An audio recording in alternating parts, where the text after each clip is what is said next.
Morning. আমি একদম সকালে চলে এসেছি আপনাদের কাছে এবং দিদিকে আপনারা অনেক ভালোবাসা দিয়েছেন এবং আমার কাছে প্রচুর প্রচুর কমেন্ট, ভালোবাসার কমেন্ট আসছে এবং আমাকে সবাই বিশ্বাস করেছেন, তার জন্য অসংখ্য ধন্যবাদ।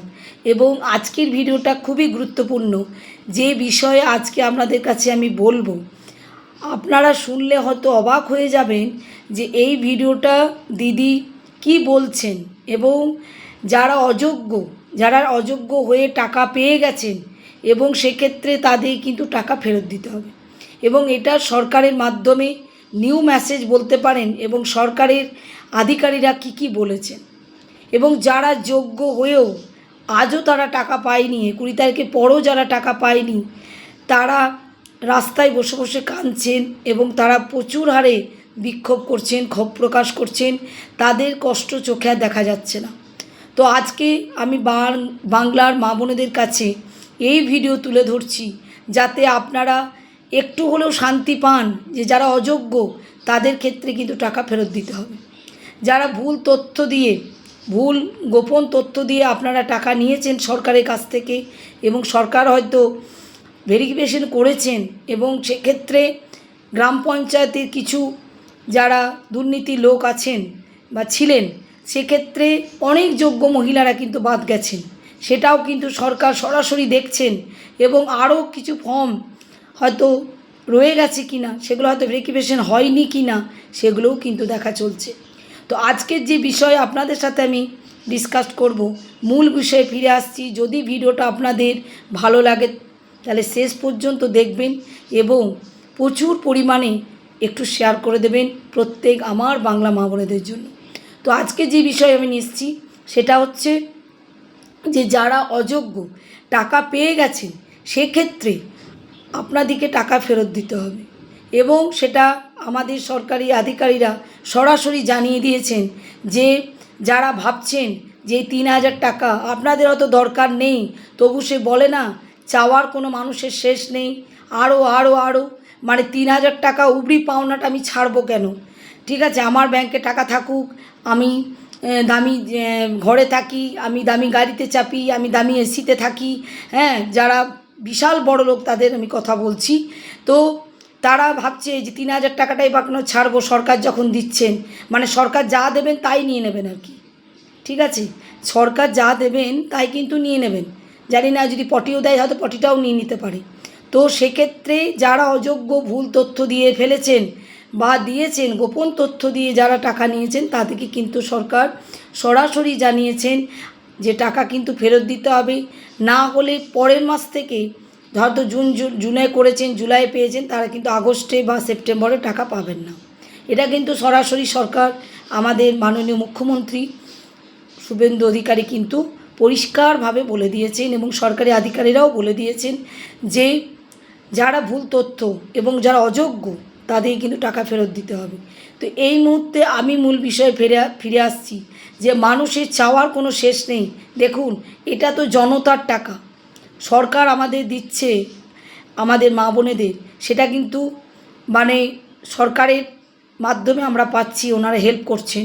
কিন্তু যারা সত্যি অবস্থা ভালো তাদেরকে আমি একটা অনুরোধ করব যে আর অ্যাপ্লাই আপনারা করবেন কিনা আমি জানি না, কিন্তু যারা অযোগ্য, সত্যি সরকার এটাও বলছেন যে যারা নিতান্তই দুস্থ, যাদের নিতান্ত টাকাটা না হলে চলবে না, 3000 টাকাটা তাদের খুব প্রয়োজন দরকার, সেই পরিবারে বা সেই মহিলাকে আমরা দিচ্ছি। এক্ষেত্রে যাদের অবস্থা ভালো, যারা মোটামুটি মাসে হয়তো 1-1.5 লাখ টাকা রোজগার আছে বা 50-60 হাজার টাকা 70 হাজার টাকা রোজগার আছে, সেক্ষেত্রে এই যোজনায় তাদেরকে বাতিল আমরা করেছি।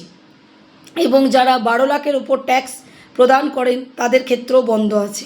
কিন্তু অনেকেই হয়তো মানে 3000 টাকা নেবার মানে কি বলবো যে ছাড়বো কেন, এই ধরনের একটা সাইকোলজি। তো সেক্ষেত্রে কিন্তু সরকার বলেই দিয়েছেন যে যারা অযোগ্য, যারা পেয়ে গেছেন তাদের কিন্তু টাকা ফেরত দিতে হবে এবং এটা সরাসরি আমাদের সরকার আধিকারিকরাও বলে দিয়েছেন। তবে যারা যোগ্য এখনও পাননি তাদের ক্ষেত্রে আমি বলবো, আমি ভীষণ মন খারাপ আমার যে আমি কিছু ভিডিও মানে চোখে আমার আসছে যে যারা যোগ্য হয়েও আজও তারা টাকা পায়নি এই 20 তারিখের পরেও, এবং তারা প্রচণ্ড আপসেট এবং শরীর খারাপ হয়ে যাচ্ছে তাদের। এই একবার বিডিও অফিস, একবার গ্রাম পঞ্চায়েত, একবার এসডিও অফিস, এই করে করে মহিলারা বড় ক্লান্ত, এবং এই রোদের মধ্যে তারা গরমের মধ্যে হয়তো লাইনে দাঁড়িয়ে আছেন বা হয়তো বিক্ষোভ করছেন, রাস্তা অবরোধ করছেন। সেক্ষেত্রে সরকারকে বিনীত নিবেদন আমি জানাই যে প্লিজ আপনারা একটু দেখুন এই মহিলাদের জন্য যারা যোগ্য হয়েও কিন্তু আজকে বঞ্চিত, এবং তাদের দরকার টাকাটা, সত্যিই তাদের দরকার, কারণ তাদের ঘরের অবস্থা খারাপ, তাদের হয়তো কিছুই নেই, তারা অত্যন্ত গরিব। তাদের ক্ষেত্রে এইটা আমি তো বলবো সরকারের কাছে আবারও করজোড়ে নিবেদন জানাই যে প্লিজ আপনারা এই ভিডিওর মাধ্যমে, জানি না আপনারা আমার ভিডিওটা কতটা শেয়ার করবেন, যদি করে থাকেন প্রত্যেক মা বোনেদের বলবো যে যারা যারা দিদিকে ভালোবাসেন এবং ট্রাস্ট করেন তাদেরকে বলবো যে প্লিজ আপনারা এইটা একটু শেয়ার করবেন বেশি বেশি করে, যাতে এই ভিডিওটা সরকারের কাছে যদি একটু পৌঁছায়, যে আমার ভিডিওর মাধ্যমে সরকারকে করজোড়ে নিবেদন করি এবং অনুরোধ জানাই যে প্লিজ আপনারা এই যে মহিলারা আজও তারা কিন্তু পথে পথে ঘুরছেন, এবং কি বলবো যারা হয়তো পাওয়ার যোগ্য সেক্ষেত্রে কিন্তু পাননি, কিন্তু সরকার বলছেন যে যারা যারা পাননি তাদেরকে 20 তারিখে একটা পোর্টাল খোলা হয়েছে, সেই পোর্টালে আপনারা আপনাদের আপত্তি, আপনাদের অভিযোগ জানান। আর যদি আপনার আশেপাশে কেউ অযোগ্য পেয়ে থাকেন সেক্ষেত্রেও সেটা আপনারা জানাতে পারবেন, সেটা সরকার কিন্তু দেখবেন। এবং আপনি যদি সত্যিই যোগ্য হয়ে থাকেন বা ভেরিফিকেশন, যে এখন আন্ডার ভেরিফিকেশন চলছে, এখন 30/8 অবধি চলবে সরকার বলেছেন, সেক্ষেত্রেও কিন্তু আপনারা টাকা পাবেন। তো আজকে এইটুকুই। ভিডিওটা যদি আপনাদের ভালো লেগে থাকে আবার আমি পরের আপডেট নিয়ে আপনাদের কাছে ফিরে আসব। আর সরকারকে জানাই, মানে কি বলবো, করজোড়ে নিবেদন আবারও জানাচ্ছি, আপনারা একটু এই মহিলাদের দিকে একটু ভাবুন, চিন্তা করুন যে যারা এখনও পায়নি যোগ্য হয়েও তাদের যে কী কষ্ট তাদের আর চোখে দেখা যাচ্ছে না। তো আজকে এইটুকুই। সকলেই ভালো থাকুন, সুস্থ থাকুন। আজকে আমি আসছি।